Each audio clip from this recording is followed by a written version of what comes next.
Hi, I'm Brent Stafford, and this is RegWatch by RegulatorWatch.com. Plenty of good news recently regarding youth use of nicotine vaping products, with many jurisdictions around the world, including Canada, reporting steady declines in teen vaping. Most extraordinary are the stats for daily teen smoking, which the Canadian government stopped reporting because the number is so low it's considered to be unreportable. One might think with the plunge in teen vaping and near eradication of teen smoking that some of the regulatory pressure threatening adult access and choice to vaping products would finally ease up, but this is clearly not the case. Indeed, the outlook for vaping in Canada may be growing worse. Joining us today to discuss the compounding threats to the Canadian vaping industry is Daniel David, president of VITA, the Vaping Industry Trade Association of Canada, and Meshaila Sinnis, VITA's Director of Regulatory Affairs. Thanks to you both for coming on the show. Thanks, Brent. Thanks for having us. Okay, we've got a lot to go through, none of it pleasant, in my opinion. I'm sure our viewers are anxious for an update on the proposed flavor ban, and we'll get to that. We're going to do a deep dive into the official review of the Tobacco and Vaping Products Act, as there's very little time left. But let's start first with the immediate fire that's burning, and that's the recently announced federal excise tax on nicotine vapes. Dan, what's been the response to the announcement so far? Well, the response has been quite dramatic. I would certainly say that there is a significant amount of confusion, concern. There's a lot of people that have, I would even define it as panic. There's a lot of unknowns that are involved with this at this stage. We have to remember that the vaping industry is a pre-existing legal industry that is now going through an excise tax model and process. And that's different from the way other industries have had to deal with things. And that involves a lot of confusion. And we're talking about small business owners and large business owners and applying something that's never been applied to this product. So there's a lot of general unknowns. And yeah, there's a lot of concern and confusion. And Shay, you've got your ear to the ground with consumers, with vapers out there. What's been the response with them? And to echo Daniel's remarks, there's a lot of unknowns, and that's something that we're hearing a lot about with our day-to-day conversations. And the large part of it is sticker shock. And what is this going to do for me? And why are we taxing harm reduction products? They made an informed choice and an informed decision to choose vaping, and now they're being taxed. Dan, walk us through the impact in terms of the actual overall cost on products. And I've got your slide here I'll put right up. When it comes down to excise tax, there's that old saying, there's two certainties in life, that's death and taxes. There's always that challenge where, nobody wants to pay more for something, especially as it relates to a harm reduction product. When it comes down to we're starting to talk about impact and pricing and that kind of stuff. That's where we put up the graph there. What we're really looking at this point, and this is, we have to understand that there are some assumptions here just based on assumptions, but they're actually what's intended and what's written right now. Now, that doesn't necessarily mean that that's 100% everything written in stone, nothing can change. It doesn't mean that. This is a proposal. However, the intent has been clearly identified. So the way that this would impact, and it has different impacts on different products categories. So the first one that we would look at, right, is the bottle of e-liquid, which for a lot of longtime vapers, that's still how we use vaping products. It does have a fairly significant impact, no matter which way you look at it. We have a typical retail price for a 60 milliliter bottle of liquid, and again, this is assuming there's two sections of this, right? There's the federal excise tax, and then there's the provincial excise tax, which is optional. What we're looking at right now, what's going to come out would be federal excise tax first, There's still a lot of other things to go through on the provincial side. But this graphic kind of gives you an idea of where it would go. So right now for a 60 milliliter bottle, $24.99 would be the standard kind of average retail price. Now, of course, that varies just like anything. But then when you start looking at, the tax that gets applied. So, at the bottom, there's the optional provincial tax. The blue is the federal tax. The orange is general sales tax. And again, I mean, it does differ by province. If it were to just go this way, exactly as proposed, in a province that doesn't already have a tax regime, this is kind of what it would look like. So, and that's, again, assuming that the provincial side of things, that the province wants to engage in the provincial excise tax, which is probably pretty likely. And so we're seeing a product that would sell, for $24.99 plus HST, like in Ontario, which, comes out to an additional $5.85. So, let's say $30. It would add an additional $20 on top of that when you combine federal and provincial. Now, right off the bat, it's only going to be federal. So just to start. And then there's going to be a process for, there's going to be consultations. There's going to be a number of steps there on the provincial side. But it does give you a bit of a picture as to, all right, there's quite a significant amount of tax that's applied.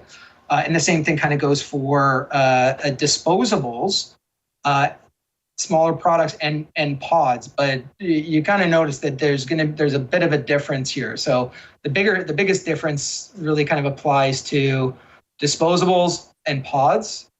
And while it may not seem right at face value that a pod, for example, is taxed at the same level, the numbers seem less. They're actually more.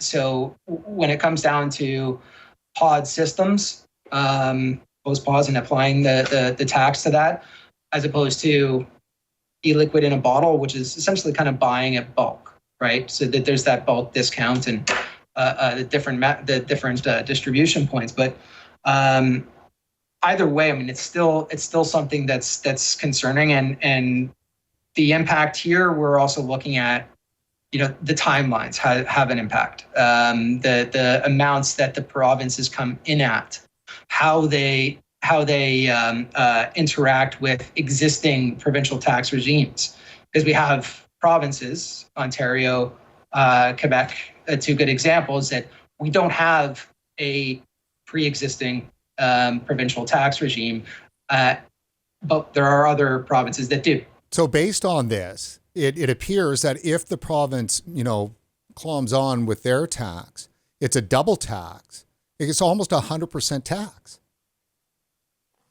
Yeah, I mean, that there are leeways that provinces can. So, I mean, the provinces are going to have to make a decision. Like they can go with any existing tax. They can go with this tax. It seems, from everything that we've learned over this short period of time that we've had this, that the intent here is, it's at this proposed rate for provinces, or, not a whole lot off of that. So, I mean, this is, I don't want to say likely, but, this is the reality of the situation we're looking at.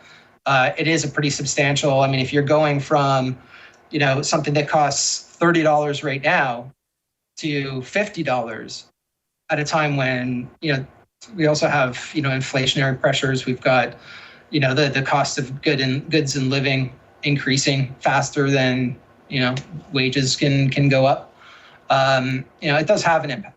And the timing is also a key part of this as well. Sure. Now, on that impact, let me ask you, Che, is it expected that this is going to drive some vapors back to smoking?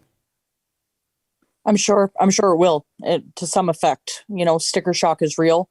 And and consumers are concerned and they're worried. Not only that, but it also gives the optics that this is a bad thing. So for those who are on the fence and don't necessarily have the access to the information and the studies that we do, there's a large possibility that that added tax will scare them back into using tobacco cigarettes. Now, is this tax, solely about generating revenue, or is this also some form of punishment? Well, I mean, it would be presented as additional revenue that would, vaguely somehow impact youth uptake rates somehow. But at the same time, I mean, there's also an aspect here where, governments across the board have been struggling with resources on enforcement. And, while the excise system isn't, doesn't necessarily allow for, a federal excise that any of the revenue generated would go specifically to enforcement. Having that coming in, I think probably at some point it would. The provincial side is on top of that. I mean, the provinces would get revenue if they sign up for it.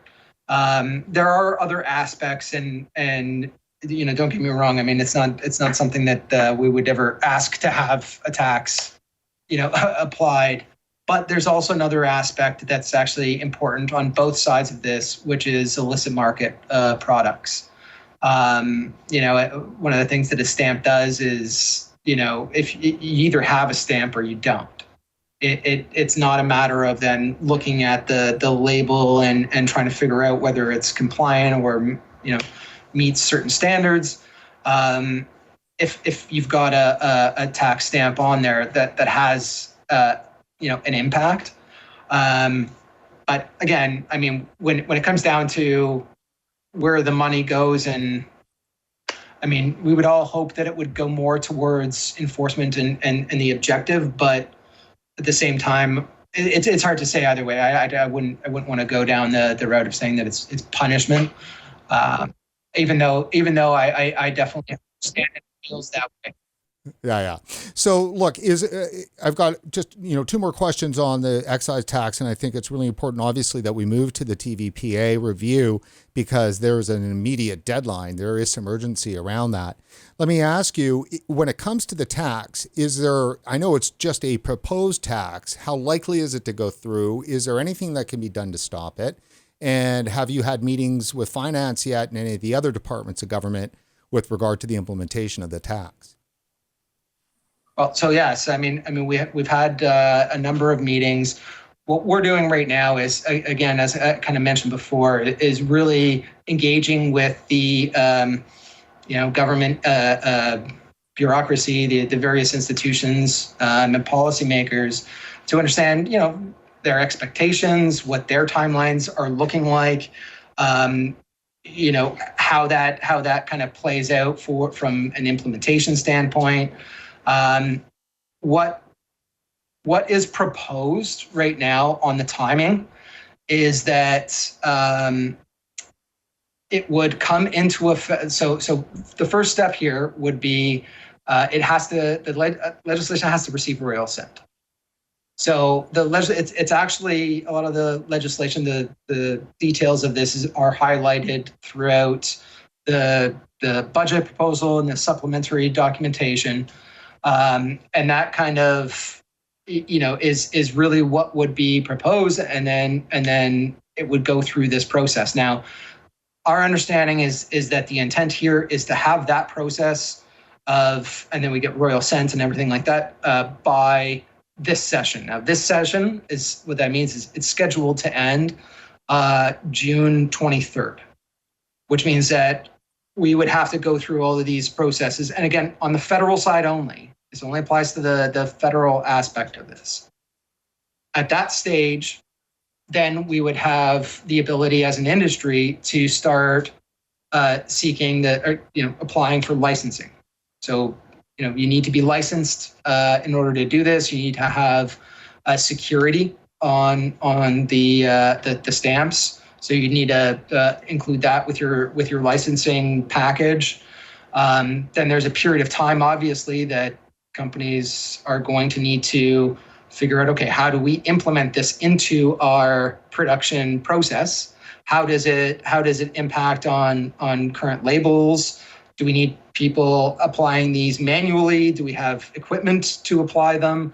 So there's a lot of stuff to figure still left to figure out.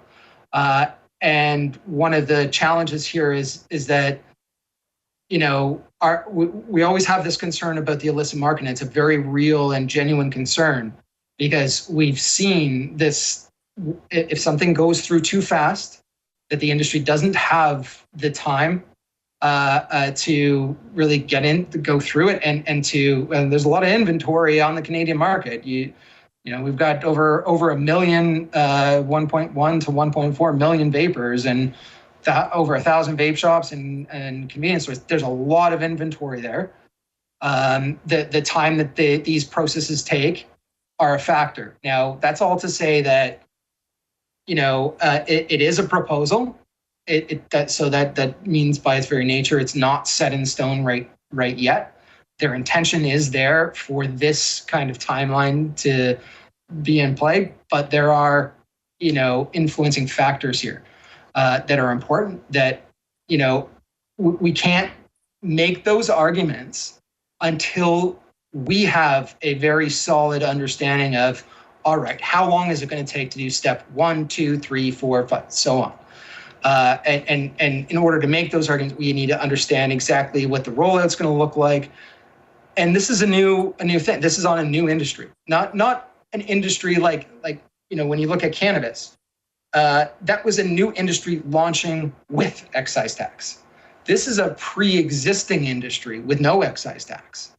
So there's a difference there. And those factors will come into play. But when we're talking about timelines and, you know, how solid are those timelines, well, understanding is the name of the game here. Putting all of these factors together, you know, if the implementation, if it can be implemented, you know, across the board in a reasonable amount of time. But I mean, there's so many issues there's supply chain issues, right? There's border issues. There's labeling issues. There's a number of factors right now, because it's so early and because it lands at a particular time when we're still going through this critically important TVPA review, where, you know, we're still in that initial phase of, all right, let's get all the data, let's get all the information, let's get all the understanding that we possibly can before any kind of real a position or you know, effort is made to say, okay, here's the additional amount of time. We can't just come up and say, all right, well, everybody wants more time to pay taxes. Of course, that's just, you know, goes without saying, and they understand that, right? So I mean, on our end, it's that understanding that's really, really crucial on this. And when it comes down to the rates, I mean, the same thing kind of, you know, really does apply. And how does it impact the end consumer? What does that impact then look like as it relates to smoking cessation, switching back? One of the challenges is this illicit market threat. You know, if you've got a system where there's a massively unfair advantage in price, but not only in price, and then in scope of other restrictions. We already have the nicotine restriction. You combine both of those, and in this case, if you do that without enough time, especially on any kind of tax regime, if it's not done right, I mean, it can be devastating. You know, the nicotine cap already initiated an illicit market. Let's not put it into overdrive, but there's a lot of work to be done there to, you know, figure out all those details. Sure. And let me put this question to both of you. Maybe Shay, you might want to jump in on this question. There has been some discussion that Health Canada's flavor ban may have stalled, and this tax is the gift back to the vaping industry. Any thoughts on that?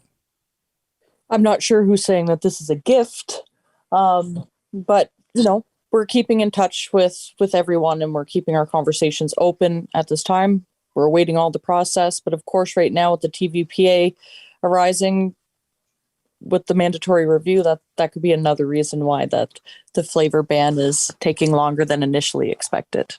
Right. But with regards to, say, the excise tax, doesn't it make some sense that this portends that Health Canada and the federal Liberal government, foresee that there will be a long-term Canadian vaping industry, one that's at least worth spending the millions and millions of dollars and time and effort it's going to take to implement the excise tax?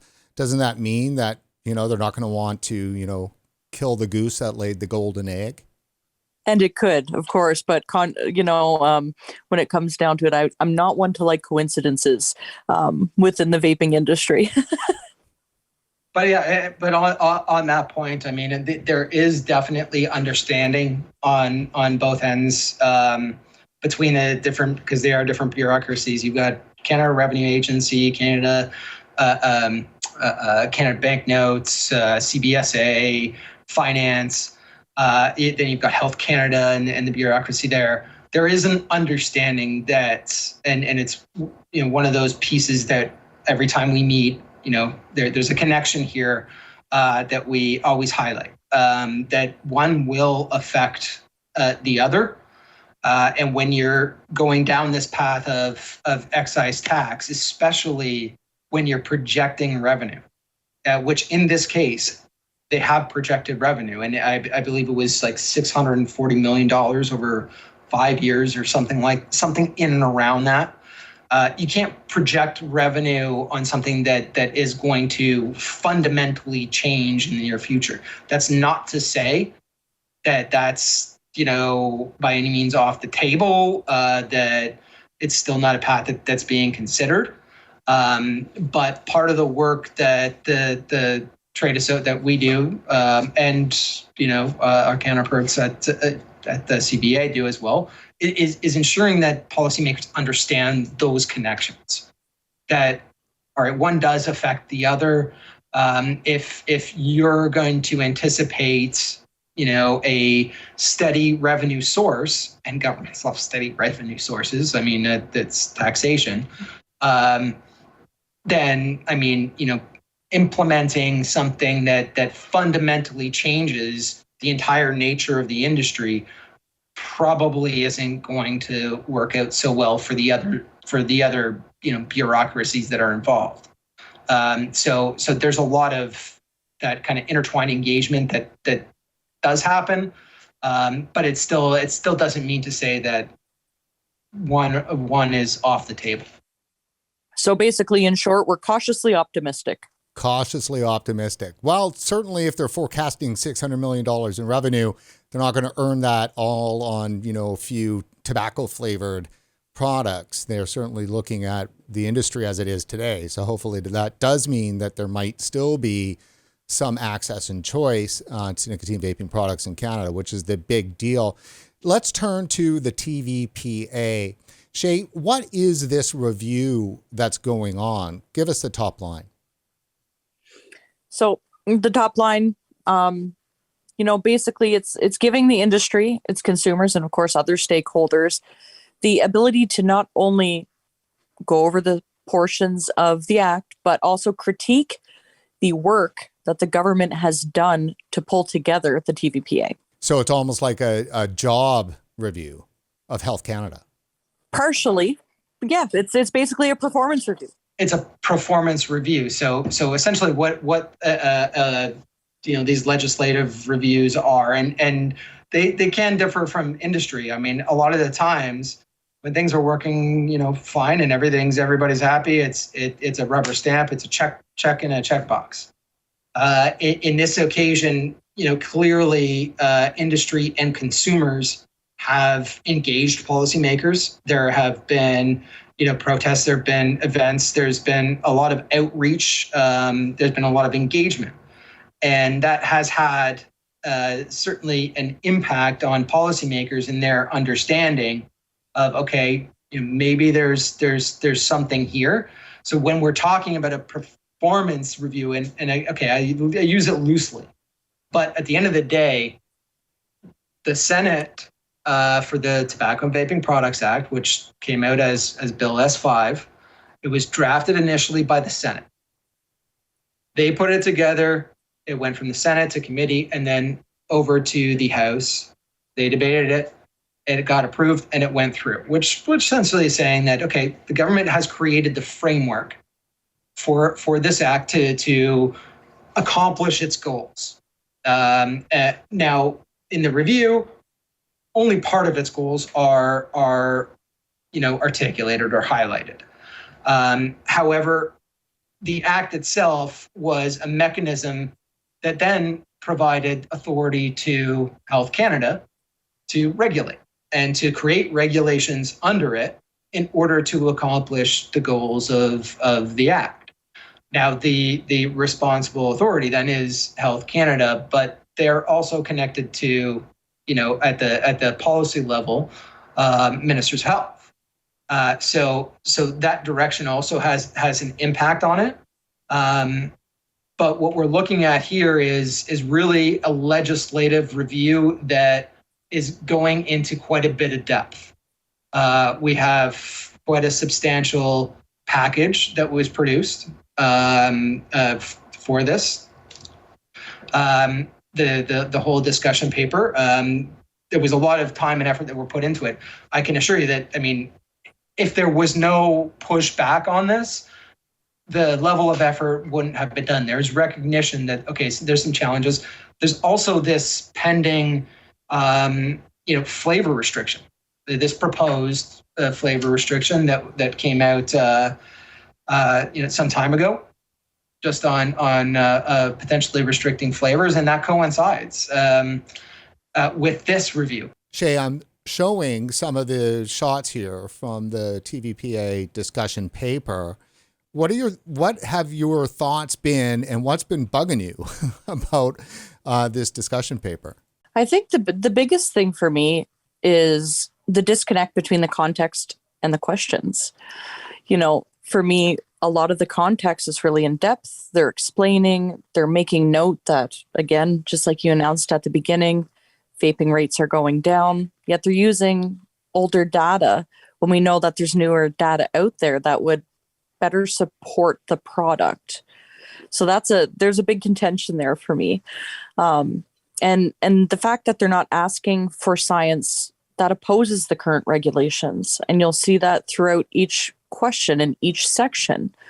They're asking, is there any science that could help them essentially further restrict the product or further restrict within that section, without asking, is there any science or studies that you know of that has been produced that could help us understand?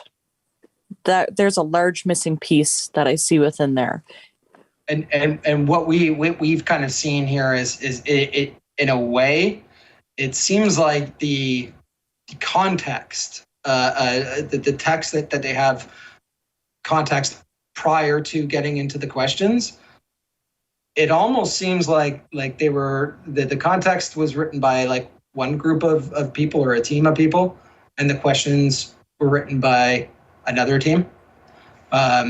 Because a lot of times they don't really connect the two.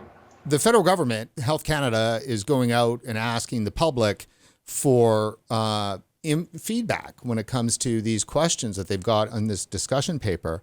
A couple of concerns that we've had at RegWatch with Bill S5 and the TVPA from day one is that it enshrines vaping as a health hazard throughout the entire document. So, where's the harm reduction? Where's the discussion of the vapor? Where's the discussion even of a smoker in this document? It seems entirely one-sided towards only youth use.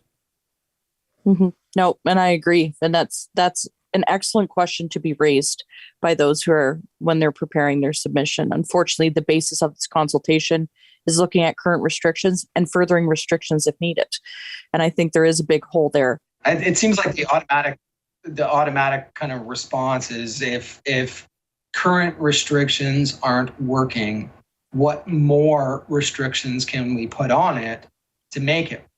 And that's not always the answer that's needed, but it's typically that reaction that policymakers, can have, whereas, okay, well, if this is still a concern, what more do we need? So there's likely a tendency towards that side.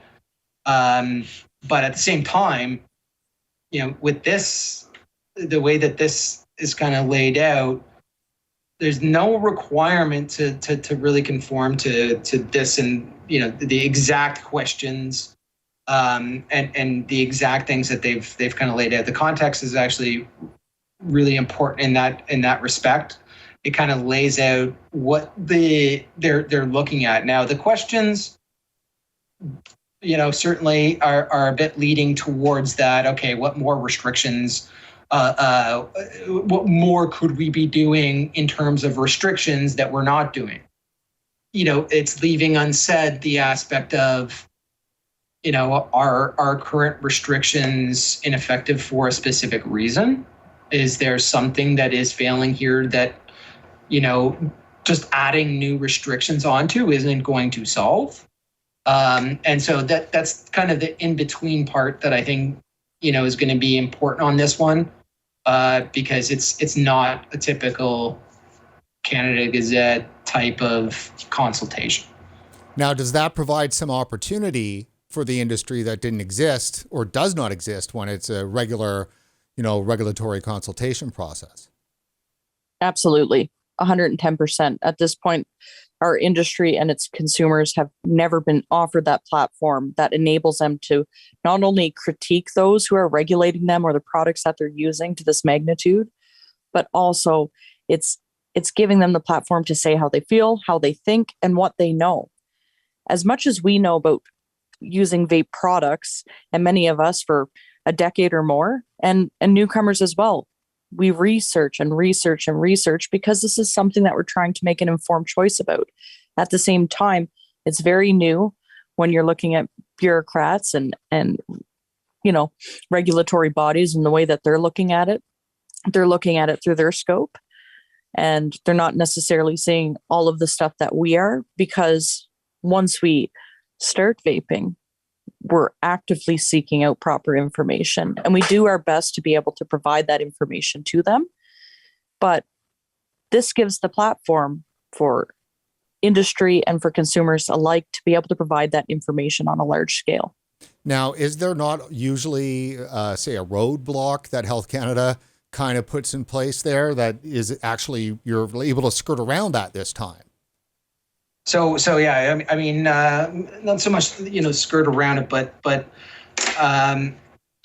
the way that this is the way that this is set up. So typically, anytime that we have new regulations that are made under the Act, and this is what we've been used to as the vaping industry. Again, understanding that this was just the Act was passed in May 23rd of 2018, so it's still a fairly new kind of thing. We haven't gone through a review before, but for the industry and for Health Canada and how this process typically works, when Health Canada creates the regulations, they do so almost in a silo, like outside of any other influence or anything like that. They're given a directive. Here is the direction. You figure it out.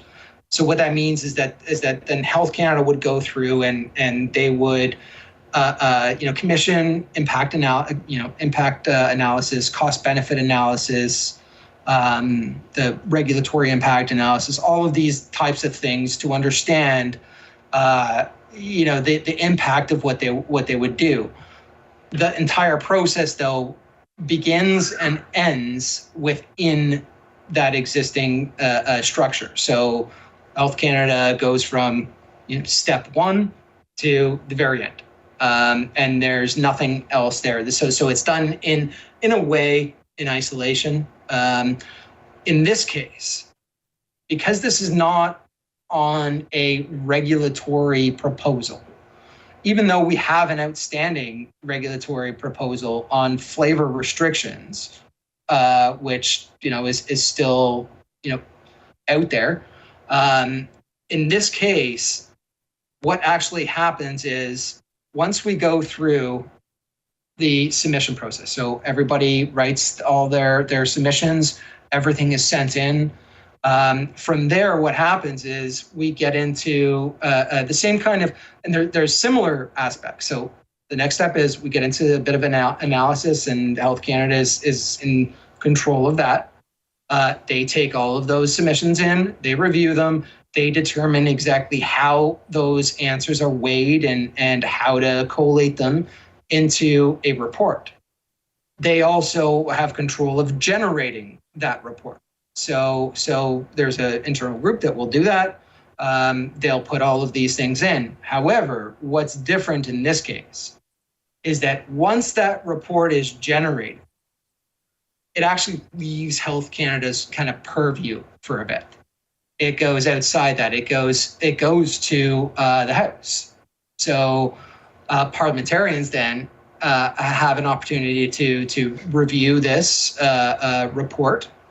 There'd be some level of discussion. There's still some uncertainty exactly on how they're going to conduct this, but it would still be read. It would be gone through. If there'd be a debate, there'd certainly be the Minister of Health and the Associate Minister of Health would certainly be involved, and it would be gone through at that level. Now, those policymakers, the Minister of Health and Associate Minister, are really kind of the bosses of Health Canada, but because it goes outside of Health Canada's purview there, what can happen next is, all right, either we have enough information here that, okay, everything is going as planned, status quo, nothing else needs to be done, or there's some clear potential concerns here with the act itself or how it's been carried out. Maybe there's some potential changes that are recommended, or the third option being, we don't, despite the report, we still need more information. This process would benefit from more information and a more robust discussion. At that point, it can go to committee.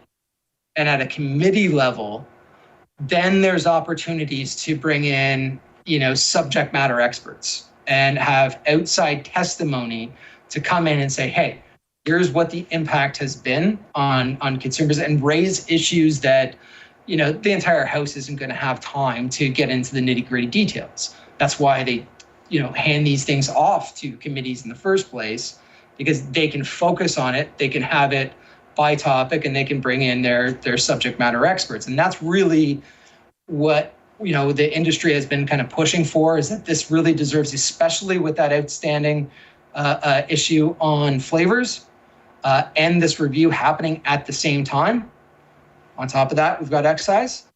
This is really an important time where the number, the amount of submissions, all of that's going to have an impact, and that's going to help motivate, policymakers to say, okay, you know what, clearly we do need more discussion on this. We do need to address a few things and take it to that next stage. Now, if it goes that way, if it goes to a committee, typically what would then happen is that committee has their hearings. They would have a certain period of time to put together their own report, and that report would be recommendations. Those recommendations then would be sent to the Minister of Health and Associate Minister of Health. There'd be a decision somewhere at that level, and then direction could be provided to Health Canada. So that's just kind of a high level of how that kind of process interacts, but it's actually really important. And thank you, Brent, for actually asking that question, because this process is something we haven't dealt with yet as an industry. This is the first review that we've had. And it's also the first period where it's 3 years. From here on, it's every 2 years. So unlike other things as well, I mean, it's rubber stamp. This one is already going into a lot more detail than a lot of legislation goes through. So the bottom line here is that this is an opportunity for vapers, regular Canadian consumers of nicotine vaping products to get comments in that might be read by those that actually are the bosses of Health Canada. Absolutely. And that's incredibly important. Another important aspect here too is that the industry has actually gone through this whole experience, right? So industry members understand the level of enforcement, the efficacy that enforcement has had, the impact that it's had, their experience with what industry associations have done to assist them, the challenges that they've had with regulators where, all right, we apply, the government applies a set of regulations. Were those regulations easy enough to understand? Were questions, questions answered? Was there specifics provided? That process from the industry side. So consumers obviously are always going to be incredibly important to any kind of consultation here. In this case as well, industry is super important because it's industry that has dealt with the impact at a higher, kind of a macro level where, we're seeing these how this has worked. And that input is critically important to this TVPA review. That's really one of the kind of key messages we're trying to provide here is, that experience of what you've dealt with as a single shop, as a chain of 50 shops, as a manufacturer, a distributor, whatever it is, that's important because that tells a story about how effective these regulations have been, and what the challenges were. Because then we can put those together. And in this case, because it's not all within Health Canada alone, it goes outside, there's a bit more accountability. There's, if dozens of industry members, vape companies are saying, hey, X is a thing that we're dealing with here and we're not getting any answers or we're not getting this. Well, it's not like that stays within isolation within Health Canada. It goes outside their purview. So it helps to just identify issues that maybe they're not fully appreciating at just the Health Canada level. And that can actually be very productive into creating a better, maybe not necessarily a better act, but a regulation or better approaches, addressing various other, concerns. Perfect. So Shay, let me ask you, what's the advice? We've got what now? Maybe 6 days left. 28th is the deadline, if I'm not mistaken. We had David Levesque on a couple of weeks ago, driving people to the TVPA review.ca website to put together a submission to make it a little easier. What's your advice and your counsel to people who've yet to actually put something in?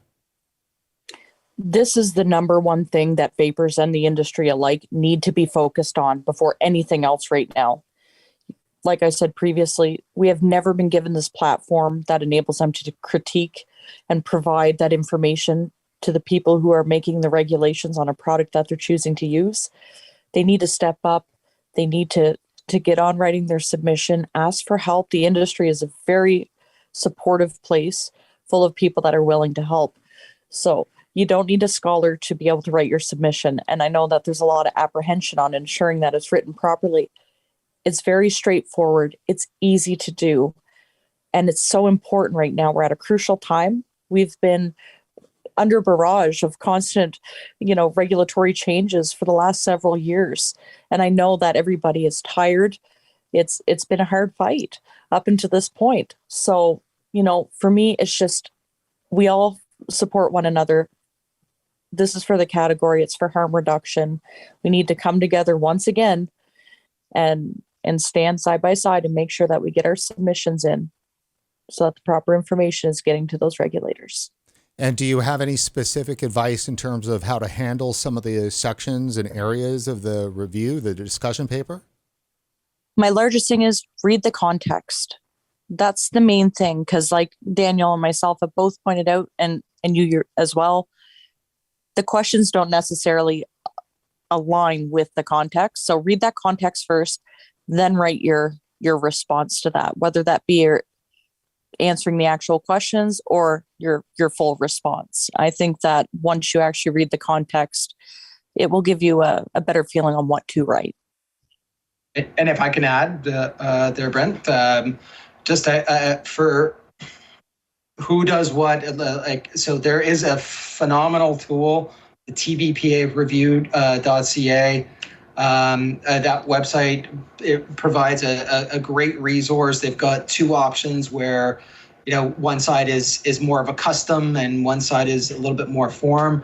That's great. It's fantastic, especially for consumers, for employees, and certainly employees that might not have a lot of vested interest or a lot of time in industry. When it comes down to business owners who have been part of the industry for some time, the recommendation that we would provide would be like, if you can write your own, talk about your experience, talk about and view this as an opportunity for constructive criticism of this process, how things have happened from May 23rd, 2018, right up to today, when it comes to enforcement, when it comes to getting further information. The more custom, the more that you write on it, the better it is, because again, that committee who's got to analyze that goes through a whole process. If they're form letters, it takes less time. If they're a large portion are unique, and that was one of those great things about that tool there, because there's so much uniqueness to it. So it's really great. But we're also saying that there's an expectation here for industry members that have been part of this for some time, really to put some time and effort into the submission. If you need support, it's out there from various associations. There's been numerous webinars on it, and those webinar recordings. But this is actually a very critical time, and Shay, put it very well. This needs to be the focus right now. Well, yes, we've got excise tax, dropped on us. We have it here. We've got to deal with it, of course, and it's also a big thing. But we have until next Wednesday, April 27th, to get these submissions in. That needs to be the focus for right now. Excise tax, nothing's going to change in the next week. We need to focus. Let's get this stuff in and done. Submit questions to whatever your association representatives are. There's assistance. But this needs to be the focus, and it also needs to be a focus for employees. Employees, they all should be submitting. Ideally, if you can, get those employees to get their families and what they've experienced. Use your experiences as part of this, because again, in the context of almost a performance review, I know, of course, it's going to be one-sided from our end, but it's critically important. And the more that we get here, the more time it takes, and that's not certainly by no means the only goal here, but time is a factor. More of it that we have, the better that we can prepare. And as we're hopeful for a committee to happen, it just gives us a bit more time to prepare for that and to prepare arguments and research and various other data. But all of that gets collated into a final report. It's going to be really difficult for Health Canada just to kind of put all of these submissions off. And I don't think that they would at this stage. I think that they're going to be fairly inclusive when it comes down to the general tone of all the responses. We're not sure exactly how they're going to weigh them, but I think it's going to be at least a bit different from what we've seen in the past, because it does go outside of Health Canada's purview for a time.